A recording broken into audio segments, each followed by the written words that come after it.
L'obésité coûte 10 milliards d'euros par an en France. 10 milliards d'euros. Le diabète de type 2 acquis par la malnutrition et par la grande bouffe. Le cancer coûte 14 milliards d'euros. Nous sommes à 34 milliards d'euros. Quant aux maladies auto-immunes, de plus en plus nombreuses, liées à de mauvais fonctionnements par une mauvaise alimentation, parce que les gens suivent la télé, 3h45 par jour. Alors je vous expliquerai, si vous voulez avoir un cancer, comment il faut l'avoir. Je vous expliquerai comment vous pouvez avoir une maladie d'Alzheimer, un cerveau de veau le plus tôt possible. Aucun problème. Toute notre société est orientée vers cela, et tout cet argent que l'on gaspille, on sait aujourd'hui que la moitié des cancers est liée à de mauvaises habitudes alimentaires, mais on n'ose pas le dire au grand public parce qu'il y a les lobbies qui dépensent un argent fou pour nous faire consommer les 24 milliards de litres de lait que l'on traite des vaches et qu'on nous fera consommer par les trous de nez, les oreilles en suppositoire, en yaya et en tout ce que vous voudrez. Alors aujourd'hui, vous êtes là passionnés par la nutrition, pas simplement pour vous-même, mais aussi pour tous ceux qui sont autour de vous. Et c'est vrai que je suis content dans mes conférences quand je vois toujours plus de femmes, bien qu'il y ait de plus en plus d'hommes qui s'y intéressent. Parce que quand vous informez une femme en France, vous en informez 200 d'un coup. Quand vous informez un homme, vous en informez la moitié d'un. Sauf si vous touchez à son sexe. Donc je vous réserve, messieurs, une petite anecdote qui pourra vous être utile. Et qui vous coûtera pas cher, vous verrez. Je suis un passionné de l'humain. Passionné de l'humain. Et j'ai compris, si vous voulez, par la maladie, tout ce qui était la normalité. Par exemple, si vous voulez savoir à quoi sert votre jambe droite, vous la foutez dans un plâtre. Et là, vous vous rendez compte ce qui vous manque. Eh bien, à partir de la maladie, c'est hippocratique, ça. On arrive à repérer la meilleure façon, en particulier, de s'alimenter et d'être en bonne santé. Alors oui, si on veut avoir un cancer, c'est pas très compliqué. Et on va prendre le tube digestif de haut en bas assez rapidement pour que vous reteniez les points clés. Car si vous voulez l'avoir, ben vous allez l'expliquer à vos patients.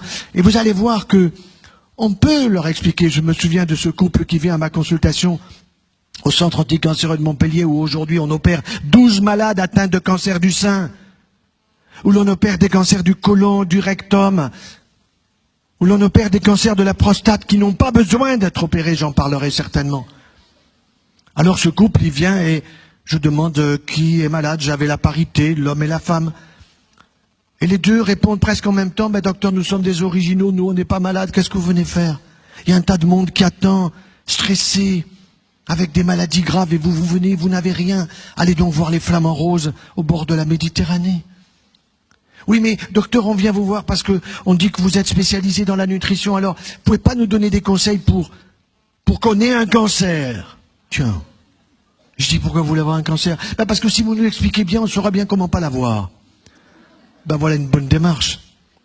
Une démarche de l'intelligence qui fait que le grand public aujourd'hui veut savoir comment ça marche et s'intéresse même plus souvent que les médecins qui sont liés aux laboratoires pharmaceutiques, lesquels ont compris qu'il y avait beaucoup plus de gens en bonne santé que de gens malades. Alors il faut donner aux gens en bonne santé pour l'ostéoporose, pour la ménopause, tout ce qui est pause, andropause. Il faut absolument que nous prenions quelque chose et comme ça, on est certain de devenir malade. Et là, les labos peuvent s'occuper en plus de nous. Tout ça remboursé par la Sécu, bien sûr. Alors, vous voulez avoir un cancer otorhinolaryngologique, il n'y a aucun problème, c'est très simple. Vous allez prendre du Pernod Ricard régulièrement, du whisky, de la vodka, du gin. À Noël, vous allez voir ces pubs dans le métro et partout sur la vodka. Extraordinaire, il vous faut en consommer tout le temps. Et en plus, si vous prenez un peu de tabac, que vous fumez, un peu de hashish, bien sûr, c'est formidable. D'autant qu'on ne vous dira pas que la marijuana d'aujourd'hui, elle est OGM. Les jeunes ne le savent pas. Elle était à 5% de concentration quand des ministres nous disaient que c'était une drogue douce. Résultat, aujourd'hui elle est à 35% de concentration. Mais les jeunes vous disent, mais c'est bio puisque c'est une plante verte. Les pauvres, avec des cerveaux qui sont de plus en plus abîmés chez les jeunes, mais qui remplissent les cabinets de psychiatres et de psychologues. Oui, si vous ajoutez le papier maïs à tout cela avec l'alcool fort, pas de problème un jour. Vous aurez un ganglion en vous rasant le matin, monsieur. Eh ben, vous direz à votre femme, chérie, viens voir, j'ai une boule au cou. Elle va voir la boule, elle va toucher, t'as mal? Non. Mais elle stresse tout de suite, elle appelle le toubib. Docteur, mon mari a une boule au cou. Et le docteur a tout de suite fait le diagnostic au téléphone. Il sait que c'est une métastase ganglionnaire d'un cancer otorhinolaryngologique situé dans le palais des saveurs, ce palais qui est inconnu de trop de monde et qui est tellement génial pour le bonheur et le plaisir de chacun d'entre nous. 3 fois par jour. 3 fois par jour. Eh oui, alors il faudra chimio, rayons, peut-être des aiguilles radioactives sur la langue. Le calvaire. Pour s'en sortir, on en sortira combien? Oui, 1 sur 2. Et tout le reste passera le mur de l'au-delà, rapidement. Cancer de l'œsophage, même chose, mais vous ajouterez des boissons brûlantes. Vous êtes tellement pressé que le café, vous n'avez pas le temps. Le thé, c'est bouillant, le chocolat au lait, le café au lait du matin, tout ça est bouillant, mais vous ne sentez plus que c'est bouillant, vous sentez que c'est chaud. Parce que vous avez brûlé les papilles et vous allez brûler l'intérieur de la muqueuse ésophagienne qui, irritée régulièrement, un beau jour, comme cette pharmacienne du Languedoc-Roussillon, à 52 ans, se retrouve avec un cancer œsophagien. Le stress ajouté à tout cela. Est-ce possible d'avoir un cancer œsophagien qui va nécessiter 6 heures d'opération, chimiothérapie, radiothérapie? Quand on lui dit qu'elle aurait pu éviter tout ça, elle dit mais jamais personne me l'a dit. Et pourtant elle est toubib, elle est pharmacienne, elle est docteur, elle est scientifique. Elle sait pas les choses essentielles. Par contre, elle sait vendre ses médicaments quand les labos viennent lui bourrer la tête. De bêtises pour les malades et pour les bien portants. Cancer de l'estomac, oh, c'est pas bien compliqué. Vous allez au McDo, non pas que le McDo va vous mettre un cancer d'estomac, mais là-bas, on vous dit surtout, vous fatiguez pas. Vous avez du pain de mie, fatiguez pas vos ratounes, et puis vous avez la viande hachée, mâchée par quelqu'un d'autre avant vous. Ça, vous allez vous en souvenir.